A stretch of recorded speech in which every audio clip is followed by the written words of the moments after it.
Okay, now our new topic is organic farming and sustainable development. But before starting this topic, I will just remind you previous lecture. Okay, that is the emerging challenges of rural development. In that we have studied about employment outside agriculture. Okay, what is that? Employment outside agriculture. Under this we have studied about animal husbandry.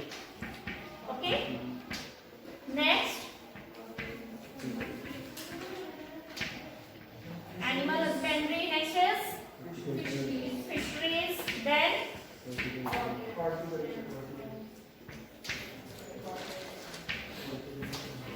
Animal husbandry का दूसरा नाम क्या होता है? Animal livestock. It is also known as livestock. Okay. Next one is horticulture. And after this we have studied about cottage and household industry. Okay. ये हमारे कौन से थे? Emerging challenges के अंडर जो आते हैं. ठीक है? इंडस्ट्री. देखो, animal husbandry, it is also known as livestock. इसमें किस चीज का मतलब लाइव स्टॉक होता है, लेकिन किस किस का होता है? क्या क्या इंक्लूड था? Poultry, cattles and next one is sheep and goat. Okay, क्या पोल्ट्री का कितना था? 42%, कैटल्स का 25% and sheep. Poultry means, poultry किससे रिलेट करता है? हेन्स वगैरह से. Cattles means buffaloes and cows and sheep and goat, same sheep and goat. ठीक है ना. तो इसमें लोग क्या करते थे? इन लोगों को पालते थे. अदर देन फार्मिंग ऑप्शन है, मतलब फार्मिंग से रिलेटेड तो नहीं है ऑप्शन. सी हमारे क्या है? अदर देन फार्मिंग है. तो इसमें क्या करते थे लोग? इन लोगों इस चीजों को पाल के अपने इनकम जनरेट करते थे, है ना. तो इसमें क्या होता था कि ज्यादातर जो ये एनिमल हस्बेंड्री किसका सोर्स ऑफ एम्प्लॉयमेंट था? किसके लिए था? मैन के लिए कि वुमेन के लिए? वुमेन के लिए, है ना. मैन लोग की थिंकिंग थी कि वो नॉन फार्म एक्टिविटीज में वर्क करें और इनकम जनरेट करें. लेकिन जो वुमेन थी वो लोग क्या करते थे? इसमें ज्यादा इन्वॉल्व होती थी एनिमल हस्बेंड्री. ठीक है ना. एनिमल हस्बेंड्री में ज्यादा इन्वॉल्व होती थी. अब क्या है, लेकिन अब जो अगर हम रिसेंटली की बात करते हैं, now women's are also thinking that they should work in a non farm activities, है ना. मतलब इनसे रिलेटेड कोई और दूसरी एक्टिविटीज है उसमें काम करना चाहती है वुमेन्स में. ओके, तो इसमें क्या हुआ था, लेकिन जो हमारे इसमें प्रिंसिपल प्रॉब्लम थी एनिमल हस्बेंड्री की वो क्या थी? एक तो वेटरिनरी केयर की डेफिशिएंसी थी. ओके, दूसरा क्या था कि इसमें जो बैकवर्ड नो हाउ की उसकी लो प्रोडक्टिविटी थी. लोगों को पता नहीं था कि किस तरीके से काम करना है. एनिमल हस्बेंड्री में काम तो करते हैं लेकिन उनको पूरा प्रोसीजर इसका नहीं पता था. ओके, नेक्स्ट आता था हमारा फिशरीज. फिशरीज हमारा मेन कहाँ पे होता था? केरला, महाराष्ट्र, तमिलनाडु एंड गुजरात में. ठीक है ना. ये जो प्रिंसिपल स्टेट्स थे जहाँ पे फिशरीज एक इंपॉर्टेंट सोर्स था लाइवलीहुड का in the rural areas. The fishing community in India depends almost equally on inland sources and marine sources of fishing. जो फिशिंग होता था inland sources में क्या आता है आपके? River, lakes, ponds and streams. और मैराइन सोर्सेज में क्या आता है? Sea and oceans. ठीक है ना. तो जो ये सोर्सेज हैं, चाहे हम इनलैंड की बात करें या मैराइन, दोनों को मिला के जो सोर्सेज बनते हैं इनको बोलते हैं वाटर बॉडीज. ठीक है ना. वाटर बॉडीज दोनों में दोनों इंक्लूड होते हैं इसके अंदर. ये क्या करता है? वाटर बॉडीज को क्या बोलते हैं कि प्रोवाइडर है, क्योंकि वाटर बॉडीज से ही तो हमें फिश मिल रही है ना. वाटर बॉडीज में रहती है, तो इसलिए उसको बोलते हैं कि regarded as provider by the fishing community. तो फिशिंग कम्युनिटी ने उसका नाम क्या दे रखा है? प्रोवाइडर. किसको? वाटर बॉडीज को, है ना. वाटर बॉडीज में आपकी इनलैंड भी और मैराइन भी है. Okay, but fishing community continues to be as one of the most backward communities in the country. अगर हम कंट्री में बैकवर्ड कम्युनिटी की बात करते हैं तो मेन कौन सा है हमारा? फिशिंग ही है. ठीक है. फिशिंग कम्युनिटी जो है अभी भी मोस्ट बैकवर्ड कम्युनिटी है पूरे कंट्री में. Widespread indebtedness of fishing communities make fishing a vulnerable occupation. इसमें क्या होता है? क्रेडिट फैसिलिटीज जो है ये सजेस्ट किया जाता है कि क्रेडिट फैसिलिटीज जो है प्रोवाइड करनी चाहिए किसको? फिशिंग कम्युनिटीज को, क्योंकि बहुत पिछड़ा हुआ माना जाता है फिशिंग कम्युनिटी को. ठीक है ना. That breaks their vicious circle of indebtedness, जो उन पे कर्जा वगैरह रहता है उससे वो बाहर निकल सके, इसलिए उनको क्रेडिट फैसिलिटी देनी चाहिए। दूसरा कि माइक्रो फाइनेंसिंग देना चाहिए थ्रू एसएचजी। माइक्रो फाइनेंसिंग मतलब जो शॉर्ट टर्म लोन होते हैं वो किसके थ्रू देना चाहिए? SHG. SHG means self help group के थ्रू उनको माइक्रो फाइनेंसिंग एक्टिविटीज प्रोवाइड करनी चाहिए। ठीक है, ये सिर्फ एक सजेशन है कि ऐसा करना चाहिए तो ताकि जो फिशिंग कम्युनिटी का बैकवर्डनेस है वो इंप्रूव हो जाए, बैकवर्डनेस ना रहे। ठीक है ना।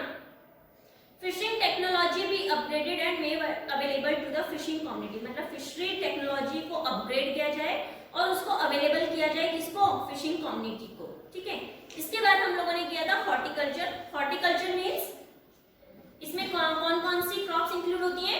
Fruits, vegetables and flowers. ठीक है, देखो प्रेजेंटली इंडिया क्या है? सेकंड लार्जेस्ट प्रोड्यूसर है फ्रूट्स और वेजिटेबल्स का पूरे वर्ल्ड में। We are emerging as a leading producer of mangoes, bananas, coconuts, cashew nuts and variety of spices. Okay. Now, जो हमारा देखा जा रहा है, अगर हम टोटल रूरल एम्प्लॉयमेंट की बात करते हैं तो उसमें से 20% हमारा कहाँ से जनरेट हो रहा है? हॉर्टिकल्चर से और दूसरी प्रोडक्शन एक्टिविटी से। यानी कि जो टोटल अगर हम रूरल एम्प्लॉयमेंट की बात करते हैं, रूरल एरिया में जितना भी एम्प्लॉयमेंट है उसमें से 20% लोग जो है हॉर्टिकल्चर पे डिपेंड करते हैं, मतलब वर्क करते हैं। ठीक है, इसके अंदर काम करते हैं।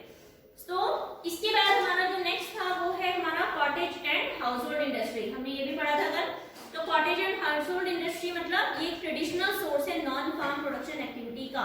इसमें क्या क्या था? पहले क्या करती थी? देखो, अब इंडस्ट्रीज जो पहले लोग काम करते थे ना, स्पिनिंग, वीविंग, डाइंग और ब्लीचिंग का काम, अब ये कौन कर रहा है? अर्बन टेक्सटाइल इंडस्ट्री में ये काम करने लगी है। तो इससे क्या हुआ? लोगों को, भाई लोगों से अनएम्प्लॉयड हो गए ना लोग, पहले इन चीजों में काम करते थे, अब इससे क्या हुआ? अनएम्प्लॉयड हो गए। ठीक है। So, however, with the growth of urban textile industry, these activities have been hit hard in the rural areas. अब जो है बहुत बैडली अफेक्टेड हुई है रूरल एरियाज में ये वाली एक्टिविटीज। क्यों? क्योंकि जो अर्बन टेक्सटाइल इंडस्ट्री है उसका ग्रोथ हुआ है ना। ड्यूरिंग द रिसेंट पास्ट में क्या होता था कि कुछ एक न्यू हाउस होल्ड एक्टिविटीज थी, जैसे हम कहते हैं डॉल मेकिंग था, या हम कह सकते हैं मशरूम कल्टीवेशन था, या कह सकते हैं कि सोप का मैन्युफैक्चरिंग था। ये सारी हमारी क्या थी? एक ऑल्टरनेटिव सोर्सेज था इनकम जनरेट करने का, कि भाई इससे भी लोग इनकम जनरेट करते थे। ठीक है ना। इन मैनी रूरल एरियाज जो हाउस होल्ड एक्टिविटीज हैं अब उनको प्रमोट किया गया है, किसमें? फार्म वुमेन्स ग्रुप, मतलब फार्म वुमेन्स का एक ग्रुप बनाया गया है जिनका मेन फोकसिंग रहता है कि इनकम जनरेट करें थ्रू एम्प्लॉयमेंट ऑफ वुमेन, मतलब उनको वुमेन को काम करवा दो। मतलब इस चीजों में मेंस को नहीं इन्वॉल्व करके किसको करते थे? वुमेन को इन्वॉल्व करते थे। किस किस में? जैसे डॉल मेकिंग का हो गया, सोप मैन्युफैक्चरिंग हो गया, या बी कीपिंग का हो गया, है ना। तो इसमें क्या करते थे? वुमेन को एम्प्लॉयमेंट देते थे। ठीक है, तो इससे क्या हुआ? जो थोड़ा रूरल एरिया था वो डेवलप हुआ। ओके, इसके बाद जो हमारा लास्ट टॉपिक बचता है इस चैप्टर से वो है हमारा organic farming and sustainable development. Organic का मतलब ही क्या होता है? What is the meaning of organic? जैसे बोलते हैं ना, जब हम होली में कलर्स वगैरह यूज करते हैं तो बोलते हैं ऑर्गेनिक कलर्स नहीं है, जो नेचुरल होता है ना। ऑर्गेनिक फार्मिंग मतलब जिसमें हम लोग कोई भी केमिकल्स वगैरह का यूज नहीं करते हैं। ठीक है, तो organic farming this is the system of farming that relies upon the use of organic inputs for cultivation. इसमें कोई भी केमिकल का यूज नहीं होता है, ऑर्गेनिक इनपुट्स ही यूज होते हैं। जैसे मैं कह सकती हूँ एनिमल मैन्योर्स, अगर हमें जैसे प्रोडक्टिविटी बढ़ानी है अपने खेत वगैरह में, ठीक है, फार्म वगैरह में, तो हम क्या कर सकते हैं? एनिमल मैन्योर्स यूज कर सकते हैं। केमिकल तो नहीं है ना, एनिमल मैन्योर वगैरह खाद वगैरह के लिए यूज होता है। ठीक है, and it start the use of, इसने क्या करना है? अगर हमने एनिमल मैन्योर्स वगैरह का यूज कर रहे हैं तो इससे जो केमिकल इनपुट्स है उसका जो यूज कर रहे हैं तो वो नहीं करना पड़ेगा। ठीक है, जैसे chemical fertiliser, insecticide, pesticide use करते हैं वो नहीं करना पड़ेगा। ठीक है ना।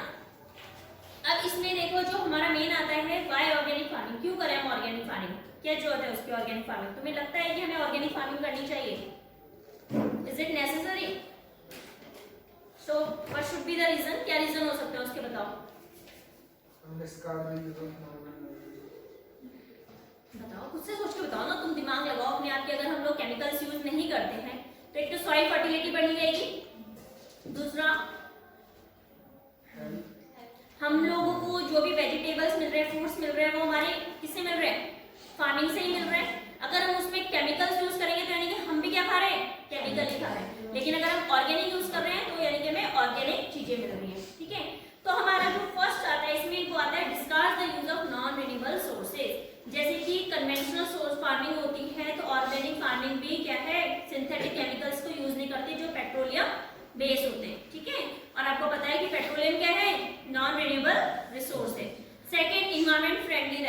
एनवायरमेंट फ्रेंडली मतलब organic farming is environment friendly. Chemical fertilisers on the other hand, आपको पता है जो केमिकल फर्टिलाइजर्स हैं वो क्या करते हैं, ग्राउंड वाटर को या जो हमारे ग्राउंड है, सॉइल है, उसको क्या करते हैं, पॉल्यूट करते हैं, फर्टिलाइजर्स वगैरह, है ना।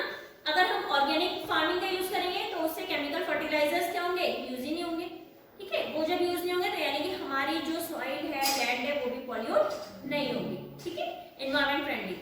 थर्ड आता है sustain soil fertility. Soil fertility बनी रहती है अगर हम ऑर्गेनिक को यूज करते हैं, ठीक है। अगर हम एनिमल मैन्योर यूज कर रहे हैं, कंपोस्ट यूज कर रहे हैं, तो इससे क्या हो रही है, हमारी सॉइल फर्टिलिटी मेंटेन रहती है, okay. Chemical fertilisers on the other hand क्या कर रही है, एरोड सॉइल फर्टिलिटी। अगर हम केमिकल फर्टिलाइजर्स को यूज करते हैं तो उससे हमारी जो सॉइल फर्टिलिटी है वो भी क्या होती रहती है, खत्म होती रहती है, ठीक है ना। Accordingly, organic farming is conducive to sustainable development of agriculture, while conventional farming is not. ठीक है। नेक्स्ट आता है healthier and tastier food मिलेगा अगर तुम लोग ऑर्गेनिक फार्मिंग यूज करते हो। ऑर्गेनिक फार्मिंग क्या करती है, ऑफर करती है healthier and tastier food compared with conventional farming। अगर हम लोग इतने सारे केमिकल्स डाल के फार्मिंग वगैरह कर रहे हैं तो उससे हमें जो फ्रूट्स, वेजिटेबल्स वगैरह मिलती है, ठीक है, तो वो इतनी टेस्टी और हेल्दी नहीं होती है अगर हम ऑर्गेनिक यूज करते हैं, ठीक है ना। तो देखो जैसे अगर सपोज मार्केट से भी अगर हम कोई सब्जी वगैरह लाते हैं, जैसे ग्रीन वेजिटेबल्स की बात करते हैं या धनिया वगैरह की बात करते हैं, तो जो मार्केट से ला रहे हैं वो लोग केमिकल्स वगैरह डाल के करते हैं, ठीक है। और अगर हम लोग वही चीज अपने घर में करते हैं उसकी कोई खुशबू नहीं आती है, कोई कुछ नहीं होता है। धनिया वगैरह की बाजार से हम धनिया लाते हैं उसकी स्मेल नहीं होती, लेकिन अगर हमारे घर में धनिया आता है उसकी स्मेल आती है। क्यों? क्योंकि हम लोग केमिकल्स तो यूज नहीं कर रहे ना उसमें, हम क्या कर रहे हैं, यूज एनिमल मैन्योर हो गया, खाद वगैरह हम अपने आप डालते हैं घर की, ठीक है। लेकिन क्या है, बाजार से वो लोग उन्हें इतना सोचते हैं कि उन्हें तो उनका तो बिजनेस है, वो उन्होंने तो बेचना है, चाहे वो फर्टिलाइजर डाले चाहे कुछ भी डाले उसमें, ठीक है ना। तो ये चीज का डिफरेंस रहता है कि हेल्दी और टेस्टी फूड हमें प्रोवाइड करता है अगर हम ऑर्गेनिक फार्मिंग यूज करते हैं, ठीक है। नेक्स्ट होता है inexpensive technology for the small and marginal farmers. In organic farming क्या करता है, ऑफर करता है इनएक्सपेंसिव फार्मिंग। ऑर्गेनिक फार्मिंग में देखो अगर हम फर्टिलाइजर्स को यूज कर रहे हैं, पेस्टिसाइड, इंसेक्टिसाइड, कोई भी केमिकल फर्टिलाइजर्स यूज कर रहे हैं, तो उसके लिए हमें पैसे ज्यादा पे करने पड़ते हैं, वो महंगी आती है भाई, ठीक है। अगर हम घर से ही हम जैसे जिसके घर में गाय भैंस वगैरह रहती है तो काउ डंग जो है एज अ मैन्योर यूज करते हैं अपने फील्ड्स में, ठीक है ना। तो क्या है, वो पैसे देने पड़ रहे हैं उसके लिए नहीं, इनएक्सपेंसिव रहता है, ठीक है। तो ये हमारे बेनिफिट्स हैं किसके, ऑर्गेनिक फार्मिंग के। तो एग्जाम में ये भी पूछा जाता है कि ऑर्गेनिक फार्मिंग क्या होता है and what are the benefits of organic farming, ठीक है। तो ये आपको अपने आप से सोच के भी आप इसको अपने वर्ड्स में लिख सकते हो कि इसके क्या क्या होता है, क्या बेनिफिट्स हैं, क्या एडवांटेजेस हैं, okay. So now this chapter is finished now. After this we will study about employment and unemployment, okay. This is our next chapter. So in this chapter we have studied about rural development, challenges of rural development, that is lingering and emerging. Lingering is also divided into two, what, rural credit and rural marketing, and emerging challenges में क्या क्या थे, options of sustainable development, और दूसरा क्या था, organic farming जो हमने किया है, ठीक है ना। नेक्स्ट हमारा सोर्सेज ऑफ रूरल क्रेडिट हमने भी किया था, नॉन इंस्टीट्यूशनल और इंस्टीट्यूशनल। उसके बाद हम लोगों ने क्या था, मेजर्स कौन से अडॉप्ट किए थे गवर्नमेंट ने ताकि जो मार्केटिंग सिस्टम है उसको इंप्रूव किया जाए। नेक्स्ट था alternative marketing channels, options of livelihood other than crop farming. Crop farming को छोड़ के कौन कौन से ऑप्शंस थे जिससे लोग अपना क्या लाइवलीहुड जीते थे, जिसको बोलते हैं कि मतलब अपना जीवन चलाते थे, ये थे एनिमल हस्बेंड्री वगैरह, ये ऑप्शंस है, ओके। देन नेक्स्ट था organic farming and sustainable development, हमने अभी कर लिया, मेरिट्स क्या है इसके, ठीक है। और नेक्स्ट हमारा जो है, अब इसमें कुछ ऐसा है नहीं, ये चैप्टर फिनिश हो गया। इसके बाद जो हमारा नेक्स्ट चैप्टर आएगा वो आएगा हमारा एम्प्लॉयमेंट एंड अनएम्प्लॉयमेंट, ठीक है। इस चैप्टर से एनसीईआरटी क्वेश्चंस करने हैं, वो इंपॉर्टेंट है, वो मैं होमवर्क में दूंगी, ठीक है। सो now this chapter is finished. Now open your notebooks.